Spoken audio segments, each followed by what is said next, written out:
자, 오늘 말씀 보겠습니다. 오늘 말씀은 민수기 3장 2절에서 4절 말씀입니다. 구약성경 180페이지 민수기 3장 2절에서 4절. 성경 읽는 분들은 찾으시면 좋을 것 같습니다. 민수기 3장 2절에서 4절 180페이지 부분에 있습니다. 우리 함께 한 목소리 합독하겠습니다. 아론의 아들들의 이름은 맏아들은 나답이요 다음은 아비우와 엘르아살과 이다말이다. 그들은 아론의 아들들로서 제사장의 임무를 맡도록 기름 부어 제사장으로 거룩하게 구별된 사람들이다. 나답과 아비우는 시내 광야에서 주님께 금지된 불을 드리다가 주님 앞에서 죽었는데 아들이 없이 죽었기 때문에 엘르아살과 이다말만이 그들의 아버지 아론 앞에서 제사장 일을 맡아 하였다. 아멘. 오늘은 예배에 대해서 좀 나누고자 하는데요. 근데 예배에 있어서 특히 그 예배 준비에 대해서 함께 은혜를 나누고자 합니다.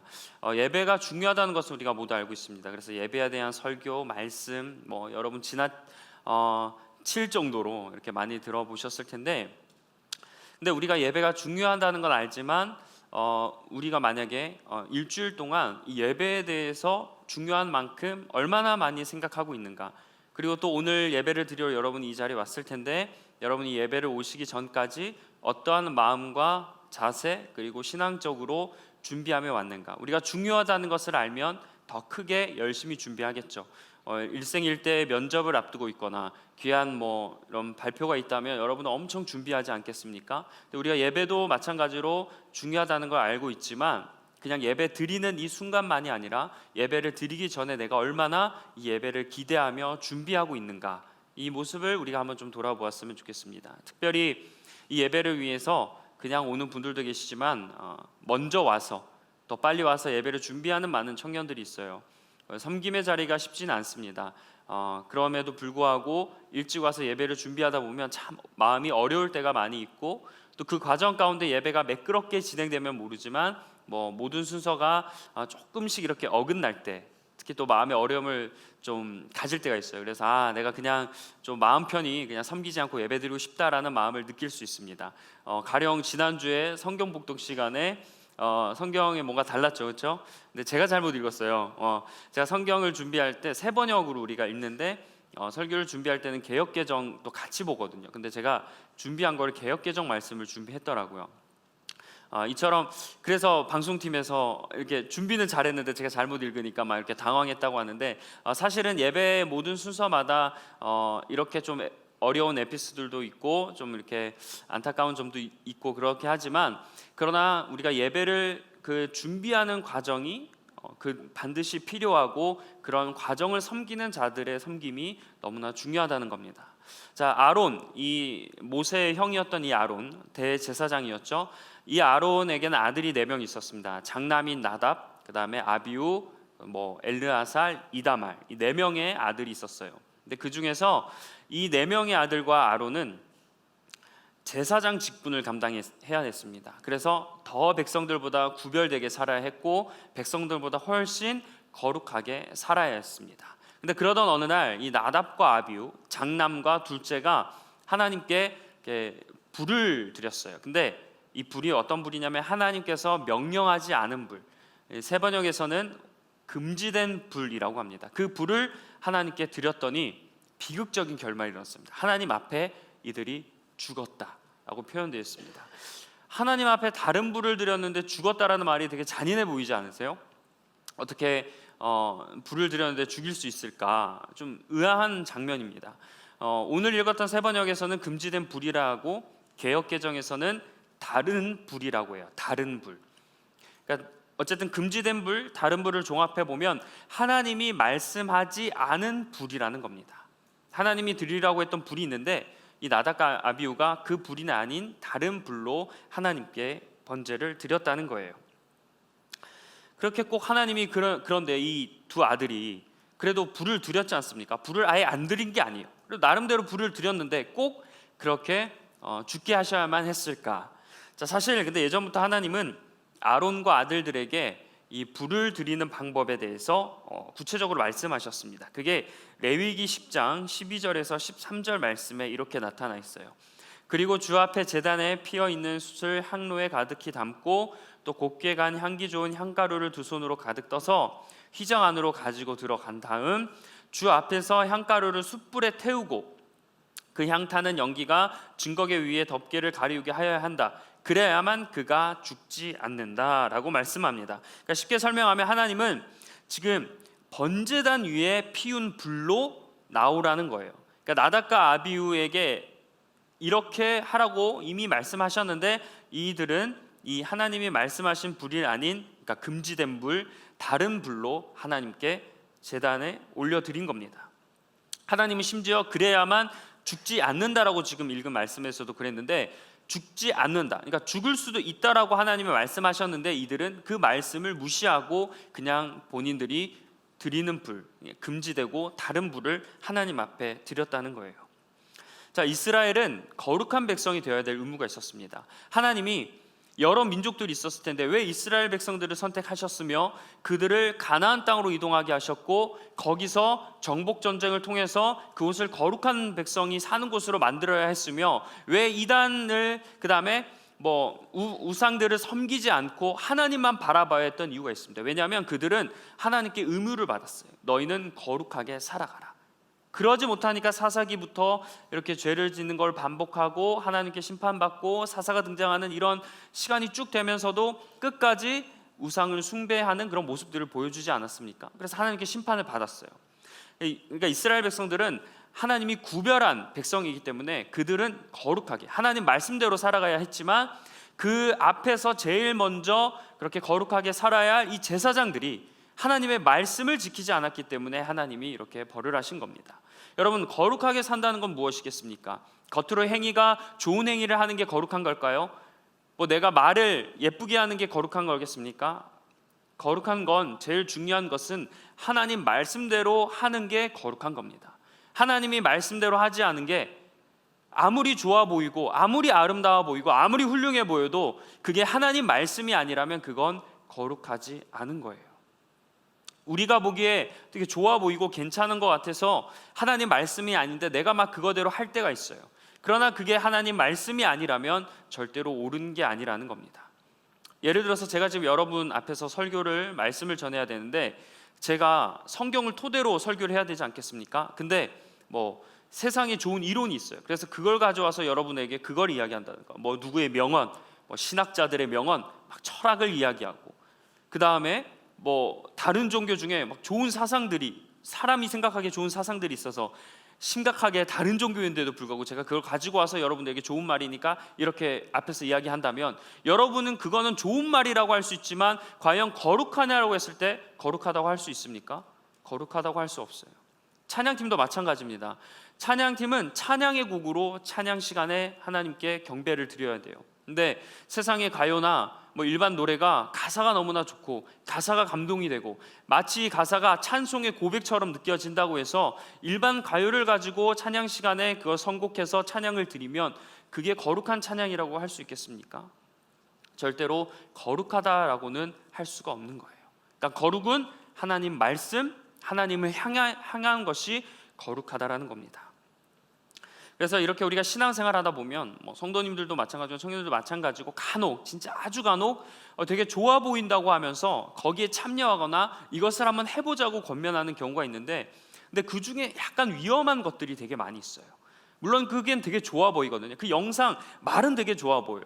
그 프로그램이나 그 집회 되게 좋아 보이지만 실상은 거기를 뜯어다 보면 말씀이 아니고 이단 사상들이 있고 교모하게 그런 걸 침투해서 전하는 그런 메시지들이 있는 건데 우리가 볼 때는 좋아 보이거든요. 그래서 그거를 공유하고 참여하는 경우들이 많이 있는데 우리는 그래서 더 말씀에 기초해야 됩니다. 그래야 그게 거룩한 거기 때문이에요. 그리고 오늘 본문과 평행 본문, 그러니까 비슷한 내용이 있던 레위기의 말씀 중에 제가 한 가지 더 깨달았던 말씀이 있습니다. 이건 하나님께서 나답과 아비후가 다른 불을 들여서 죽은 이후에 하나님께서 이제 나머지 아들들과 그 다음에 아론에게 하셨던 말씀이에요. 이렇게 말씀하고 있습니다. 자, 주님께서 아론에게 말씀하셨다. 너의 아들들이 너와 함께 해막으로 들어올 때에는 포도주나 독주를 마시지 말아라. 어기면 죽는다. 이것은 너희가 대대로 영원히 지켜야 할 규례이다. 아멘. 자, 여기서도 동일하게 하나님이 약간 무섭게 얘기하세요. 어기면 죽는다. 그러니까 여기서 어기면 죽는다, 하나님이 잔인하다는 게 포인트가 아닙니다. 여러분, 그만큼 너희는 거룩해야 된다는 것을 하나님이 강조하시는 거예요. 자, 근데 이 말씀에서 보면 그러니까 제사장들은 포도주와 독주를 마시면 안 된다라는 메시지를 지금 하나님께서 주고 계시는 거예요. 근데 아까 설명한 대로 이건 나답과 아비후가 죽은 이후에 하나님이 이 말씀을 하신 겁니다. 그래서 한번 추측해 보면 나답과 아비후가 포도주와 독주를 마셔서 실수를 했다고 우리가 추측할 수 있어요. 그러니까 하나님이 나답과 아비후가 죽은 다음에 이 말씀을 하신 거겠죠. 그래서 이런 상황을 쭉 돌이켜 보면 나답과 아비후가 포도주와 독주를 마신 거예요. 여러분, 술 이런 거 마시면 어때요? 판단력이 더 선명해집니까? 판단력이 흐려지죠. 그러다 보니 하나님의 말씀하신 불을 드리지 못한 거예요. 제사는 드려야 되겠고 불은 드려야 되는데 술을 먹으니까 정신력이 왔다 갔다 하는 겁니다. 그래서 대충 그냥 이렇게 해서 불을 드렸다가 그런 비극을 맞이하는 거예요. 하나님이 과연 불만 잘못 드렸다고 해서 그런 무서운 벌을 내리실까? 그러니까 포도주와 독주를 마시고 제사 전부터 여러분, 만약에 제가 지금 예배 설교하러 와야 되는데 설교하기 전에 목이 마르다고 해서 이렇게 한잔 하고 여러분 여기서 설교하는 말이 안 되지 않아요? 그러니까 그런 모습으로 이 아론과 그 아들들이 그렇게 와서 제사를 드린 거죠. 그래서 하나님은 그렇게 좀 무서운 벌을 내리신 겁니다. 저는 이 오늘 말씀을 쭉 묵상하다가 예배에 대해서 다시 한 번 더 생각해 보게 되었어요. 우리는 다양한 마음으로 예배 드립니다. 아마 여기 예배 드리는 목적, 예배를 참여하고자 했던 마음들, 그리고 예배를 통해 받고 싶어하는 은혜들, 여러분 우리 모두 다 다를 거예요. 다양한 마음으로 이 자리에 와서 예배를 합니다. 자, 물론 예배하는 것도 중요하지만 우리가 간과해서는 안 될 게 있어요. 예배를 준비하는 그런 준비부터 우리가 잘 만들어 가야 한다는 거예요. 흔히 어떻게 됐든 예배에 나왔으니까 괜찮다, 그래도 어려운데 예배 나왔으니까 그래도 잘한 거야 라고 생각하는데, 물론 맞는 말이에요. 그래도 예배 안 드리는 것보다 예배 드리는 게 낫겠죠. 하지만 우리 예배가 그냥 예배가 아니라 거룩한 예배가 되어야 된다라는 관점에서 봤을 때는 우리가 예배를 준비하는 것부터 예배의 시작임을 깨달아야 됩니다. 그러니까 예배를 드릴 때만 거룩한 게 아니라 예배를 준비하는 그런 모든 순간부터 우리가 어떻게 해야 돼요? 거룩하게 예배를 준비해야 한다는 겁니다. 세상 사람들과 구별된, 똑같이 우리가 어디 공간에 모여서 무언가 이야기를 하잖아요. 세상에서도 세미나도 하고 노래도 부르고 하는데 그 모임과 우리의 모임이 다른 이유가 무엇이겠습니까? 우리는 거룩한 모임 아니겠습니까? 그리고 또 예를 들어서 타종교와 달리 우리가 다른 이유가 뭐겠어요? 우리 하나님을 예배하고 거룩한 그런 모임이 되기 때문에 그 타종교와 우리 이 기독교, 특히 우리 교회에서 예배가 다른 부분이 아니겠습니까?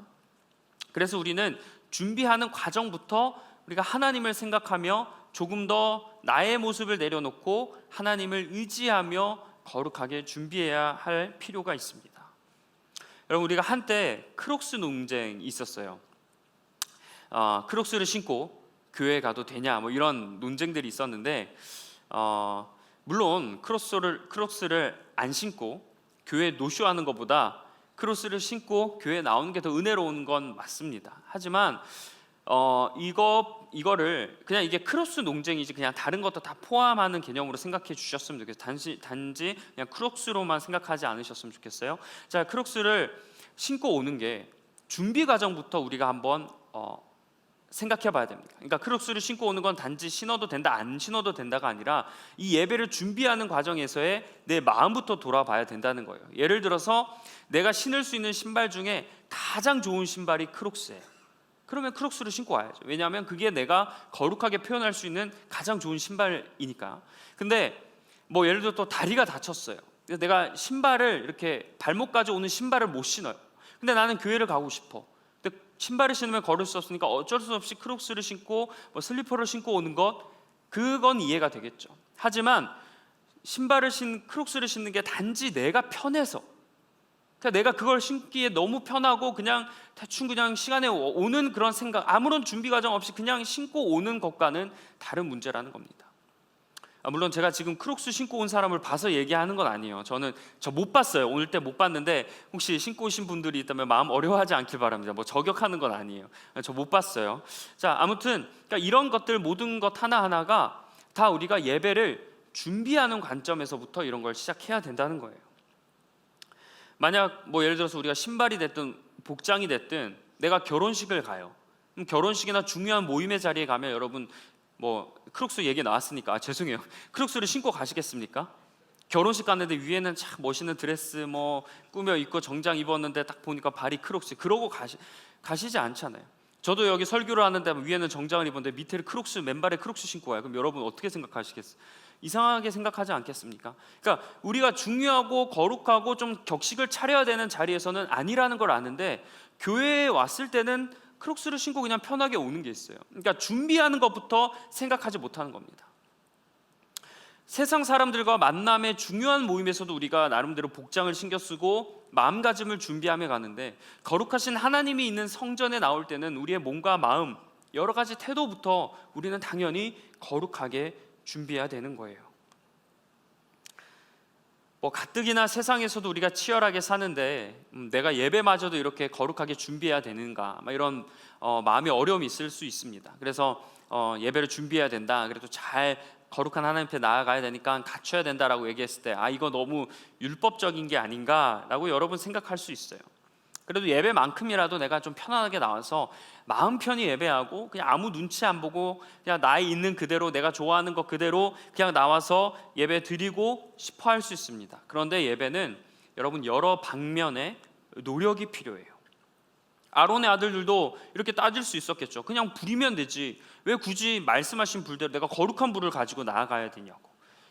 그렇게 따질 수도 있겠지만 여러분 아시잖아요. 그렇게 따질 수가 없다는 거를.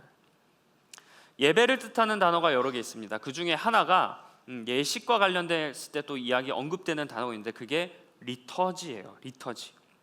이 리터지는 헬라어로 레이투르기아라고 합니다. 이 레이투르기아는 사람들이라는 레오스와 일이라는 에르곤의 합성어예요. 그래서 레이투르기아는 쉽게 얘기하면 사람들의 일입니다. 영어로는 work of people이라고 해서, 그러니까 리터지, 레이투르기아, 이 모든 게 사람들의 일이라는 거예요. 예배의 뜻이 사람들의 일이라는 게 여러분 믿어지십니까? 예배는 하나님만 생각하고 내가 드리고 행동에만 생각하는데 예배의 어원을 보면 사람들의 일이에요. 그러니까 예배는 제가 쉽게 설명해 드리면 예배는 거룩한 노동입니다. 한번 따라해 보세요. 예배는 거룩한 노동이다. 예배는 거룩한 노동이에요. 오늘날 우리는 예배를 마치 예배와 관련된 사람들이, 예배에 참여하고 준비하는 사람들이 이렇게 예배를 잘 만들어서 그것을 이제 시간이 돼서 예배를 시작하면 우리는 마치 예배를 한편의 연극과 어떤 드라마를 보는 것처럼, 영화를 보는 것처럼 예배를 대할 때가 있습니다. 그래서 시간에 맞춰서 오거나 시간에 대충 이렇게 늦게 오던 예배 딱 와서 앉아서 예배를 보는 것처럼 생각해요. 그래서 우리가 영화나 연극 같은 걸 보면 나름대로 비평하기도 하고 이렇게 판단하지 않습니까? 그래서 우리가 내가 이 예배를 구경하고 있다, 그냥 내가 예배를 참여하는 게 아니라 예배를 멀리서 바라보고 있다라고 생각했을 때 나타나는 특징 중에 하나가 뭐냐면 예배를 판단하기 시작합니다. 야, 찬양이, 오늘 찬양은 선곡이 좀 별로였다, 찬양을 내가 부르기 어렵다, 내가 모르는 찬양을 했다, 이러면서 찬양에 대해서 피드백을 주고, 말씀도 너무 어렵다, 말씀은 좋으나 세상과 요즘 동떨어진 말씀이다, 이러면서 우리가 예배에 대해서 판단할 때가 많이 있어요. 그러다 보니까 예배를 판단하게 되다 보니까 어떠한 생각을 놓치게 되냐면, 나도 내가 이 예배를 위해서 무엇을 준비할 수 있을까라는 생각을 하지 못합니다. 내가 이 공동체를 위해서, 이 예배를 위해서, 그리고 내 개인적으로 내가 지금 이 드리는 예배를 위해서 내가 무엇을 준비하고 무엇을 어떤 모습으로 나도 함께 참여할 수 있는가를 생각하지 못해요. 그러니까 구경꾼처럼 쫙 뒤에 떨어져서 예배가 어떻고 저렇고 우리가 판단하기 시작하는 겁니다. 그러다 보니 어떻게 되냐면 예배를 찾아요. 내가 보기에 좋은 예배 분위기, 내가 은혜가 되는 찬양팀, 그리고 내가 좋아하는 설교의 스타일 찾기 시작합니다. 예배가 마치 소비가 되어버린 것 같아요. 내가 좋아하는 영화의 장르만 영화를 찾아서 보고 내가 좋아하는 드라마만 보듯이 예배도 찾는 겁니다. 그것만 보기 시작하는 거예요. 예배가 소비의 컨텐츠가 되었는데 여러분, 예배는 소비의 컨텐츠가 절대로 아니라는 거예요. 참된 예배는 내가 찾는 게 아닙니다. 참된 예배는 나도 함께 만들어가는 거예요. 진정한 예배는 내가 구경하는 게 아닙니다. 나도 함께 동참하는 거예요. 게다가 이 리터지는 사람들의 일이라고 했습니다. 한 사람의 일이라고 안 했어요. 목회자들의 일, 제사장의 일, 그 한 사람의 일이라고 리터지가 표현하지 않습니다. 사람들의 일, 복수라고 표현해요. 예배는 공동체의 일이라는 거예요. 예배를 준비하는 사람들만의 일이 아니라 예배를 드리는 우리 모든 공동체, 우리 리버스 청년부 예배로 따지면 우리 모든 청년들이 함께 참여하고 만들어가야 될 예배가 바로 리터지, 사람들의 일, 거룩한 노동이라는 겁니다. 그래서 모든 사람들의 참여가 필요한 거예요. 예배를 섬기는 청년들도 많이 있어야 됩니다. 또 반면에 예배를 위해서 기도하고 뭔가 준비할 수 있는 역할들을 많이 하셔야 돼요. 예배를 위해서 예배 직전에 조금만 20-30분 일찍 모여서 우리가 예배를 위한 기도 모임을 만들자. 그래서 예배를 놓고 기도할 수 있는 건 누구나 할 수 있습니다. 내가 만약에 뭐 방송팀이 됐든 안내팀, 뭐 드림스마일이 됐든 여러 찬양팀이 됐든 내가 그걸로는 섬기지는 못하지만 내가 그래도 기도하면서 내가 할 수 있겠다. 내가 이 예배를 위해서 내가 기도하고 중보자가 되겠다라는 건 누구나 다 할 수 있는 일 아닙니까? 그렇게 모두가 예배를 위해서 준비하며 와야 되는 거예요. 시간에 맞춰서 허겁지겁 막 여기 와서 이렇게 겨우 앉아서 예배 드리는 모습이 아니라 나름대로 내가 할 수 있는, 내가 동참할 수 있는 예배를 함께 꿈꾸며 만들어 가야 될 줄 믿습니다. 그렇게 예배를 위해 함께 동참하는 사람들이 많을 때 예배에 대한 감격이 커지는 거예요. 그래야 예배에 대한 은혜가 더 커지게 됩니다. 왜냐하면 여러분, 우리가 수고하고 많이 힘들수록 그거에 대한 열매를 맺게 됐을 때 어때요? 더 그 기쁨이 크지 않습니까? 사람들의 일이 많아지고 그게 많아지고 더 높아질수록 예배는 더 감격을 느끼게 되는 겁니다. 하지만 예배를 섬기는 것 여러분 힘든 일 아닙니까? 예배를 섬기는 일이 쉽다고 생각하고 쉽다고 이야기하는 사람이 누가 있겠어요? 예배를 섬기는 거 너무나 힘든 일입니다. 여기에서도 예배를 섬기는 청년들이 많이 있고 그 다음에 뭐 셀리더, 대표단, 인턴 뭐 이렇게 그 예배 셀 모임도 어쨌든 우리가 예배 하나로 보니까 성도의 교제로서 그것을 섬기는 청년들도 있고 또 교회 곳곳에 청년 예배뿐만 아니라 다른 예배에서도 아까 교사가 마찬가지겠죠. 교사도 어쨌든 아이들을 섬기지만 그 부서의 예배를 섬기는 사람들이니까요. 그러면서 곳곳에서 여러 가지 모습으로 섬기는 청년들이 많이 있어요. 근데 그 자리를 섬기다 보면 스트레스가 당연히 찾아오죠. 그래서 이런 생각들을 하시게 될 거예요. 왜 나는 섬기는데 스트레스를 받아야 하나? 내가 왜 교회에 와서까지 일하는 것처럼 느껴지나? 나도 그냥 좀 편안하게 예배 드리면서 좀 이렇게 참여하고 싶은데 내가 이렇게 마음이 어려워하면서까지 굳이 내가 이렇게 하는 게 과연 은혜로운 예배일까라고 생각하면서 뭐 여러 걱정과 여러분 고민들을 가지고 계실 거예요. 혹시 섬기는 분들 중에 그 섬김으로 인해서 여러분 힘들고 어려운 분들이 계십니까? 그리고 그 섬김 때문에 내가 너무 교회에 오면 일하는 것처럼 느껴지는 분들이 계시나요? 근데 여러분이 잘못하고 있는 게 아닙니다. 잘하고 계시는 거예요. 준비 잘하고 계시는 겁니다. 예배 거룩하게 잘 드리고 계시는 거예요. 왜냐하면 리터지, 예배는 사람들의 일입니다. 일처럼 느껴지시면 여러분 진짜 제대로 예배를 드리고 준비하고 계신 거예요. 어쩔 수 없어요. 그렇게 느껴지는 거예요. 우리 생각에는 아무것도 안 하고 그냥 편하게 앉아서 예배 드리는 게 은혜 받은 것처럼 느낍니다.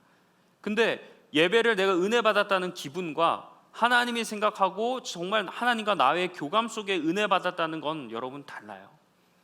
섬기는 자들이 받는 은혜가 있고 또 이렇게 일반적으로 와서 드리는 은혜가 있습니다. 은혜가 다 달라요. 그리고 섬기는 자들에게 주시는 은혜가 또 특별한 은혜들이 있습니다.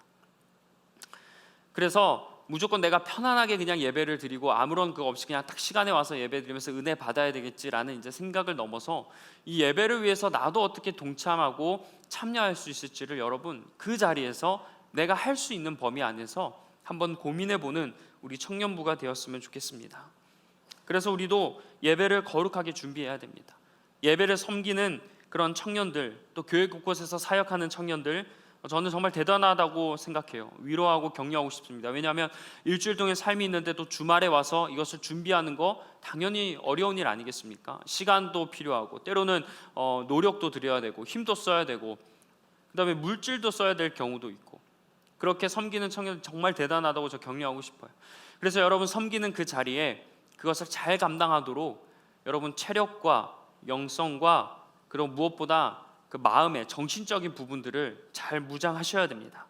반복적인 섬김이지만 그 섬김을 통해서 내가 정말 새로운 은혜를 받고 그 섬김이 잘 이루어지고 살아있는 그런 봉사가 되려면 준비 과정부터 매번 새롭게 기도하며 준비해야 합니다.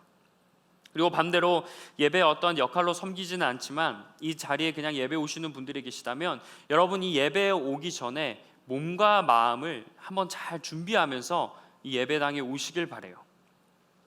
나는 뭐 섬기는 게 없어서 내가 그러면 함께 예배를 만들어 갈 수 있는 게 무엇일까 고민하는 분들이 계실 텐데, 그럼 과연 섬길 수 있는 게 무조건 뭔가 어떤 사역을 해야 되든가 그렇지만은 않은 것 같습니다. 예를 들어서 내가 할 수 있는 범위 내에서 개인적인 예배를 준비하는 일도 있고 공동체를 위해서 준비하는 일도 많이 있다고 생각해요. 제가 한 가지 좀 예를 들면, 공동체를 위해서 내가 이 예배를 드리는 사람들을 배려한다라고 했을 때 여러 개가 있겠죠.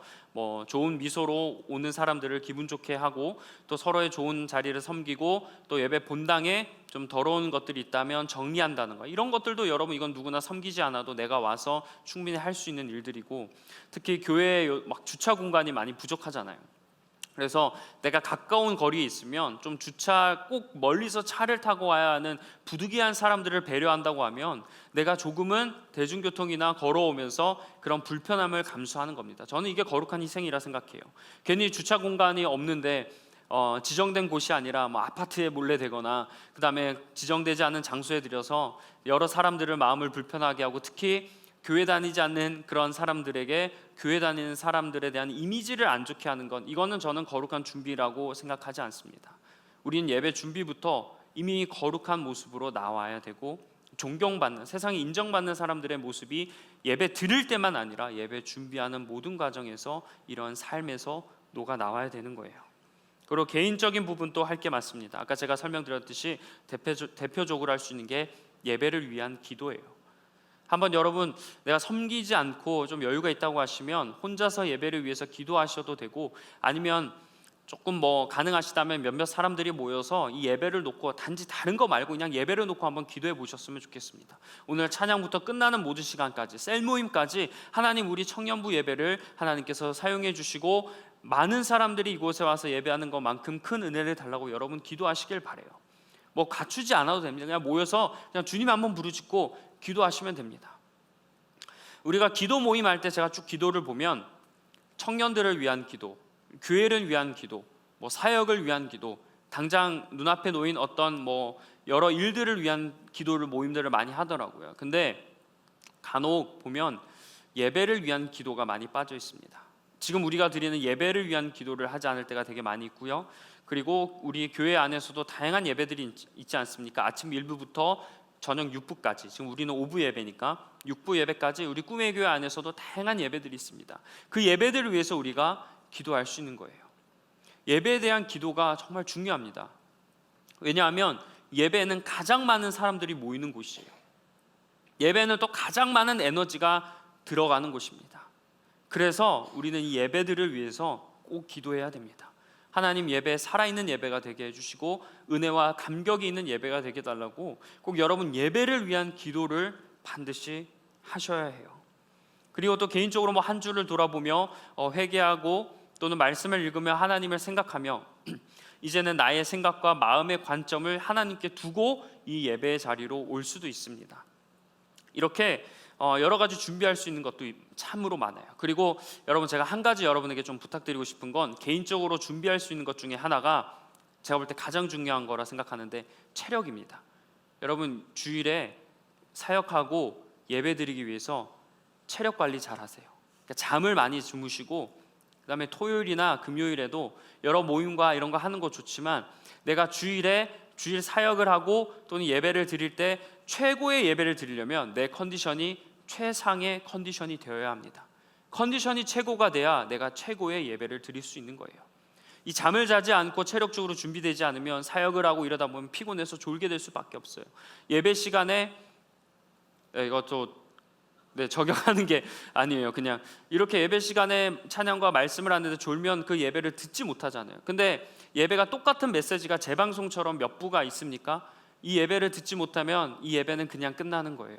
그래서 내가 예배 시간에 좋은 체력을 가지고 찬양부터 기도하는 순간까지 그 하나의 메시지 하나라도 잊지 않기 위해서 좋은 체력을 유지하고 예배에 오셔야 됩니다.